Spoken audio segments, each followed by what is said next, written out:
Fix your clothes? Yeah. Okay. You folding your clothes? Yeah. Wow. Sipag naman, baby ko. Opo. Very good, ah.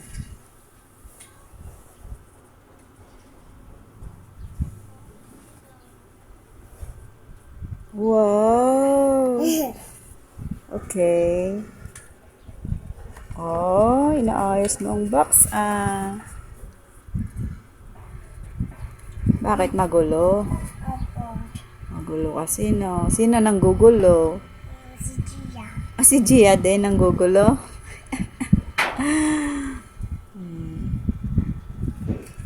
Si Gia nang gulo, ikaw din mag-ayos na. Opo. Opo.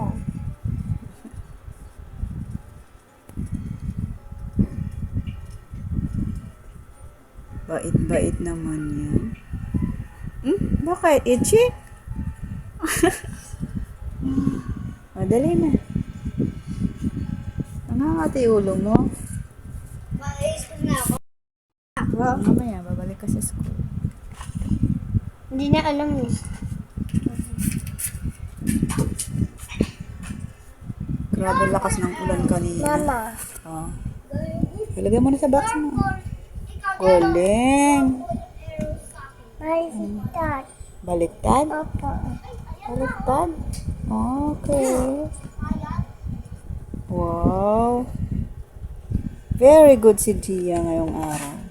Kasi lagay mo dito. Lagay pa dyan? Opo. Sige. Lagay ako dyan ko. Ang gamit ko. Halo-halo na yan. Pag t-shirt, t-shirt. Opo. Ano magawa niyo? Nagtutupi siya ng damit.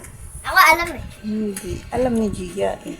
Oh, Ako sobrang bakit mo na naman nilabas? Hindi niya alam eh. Kasi tinupi. ayos niya. Tinupi mo na nga eh. Ba't mo lalabas? Oh. Uli. Nina, bisan mo. Nina. Hayaan mo na kasi. Huwag mo nang guluhin kasi Natinan nagtutupi ako siya. eh. Ha? Natinan. Dia, wag mantatuto ka, ano manlalaba. Opo. Hindi. Nagtutupi siya nga. Inaayos na yung damitan niya. Tutupi din siya yung pants. Oh, hindi. Yung t-shirt niya lang daw. Diba, Gia? Opo. Dia, gusto mo pa tutupi? Kaya mo yung dapat mo. Ha? Tupi mo din damit niya? Ay, ako. Hindi na. Your clothes lang. Tapos na eh.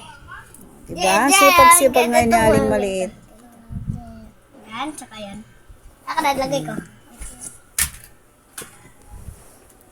Listen mo. Huwag mo nang guluhin.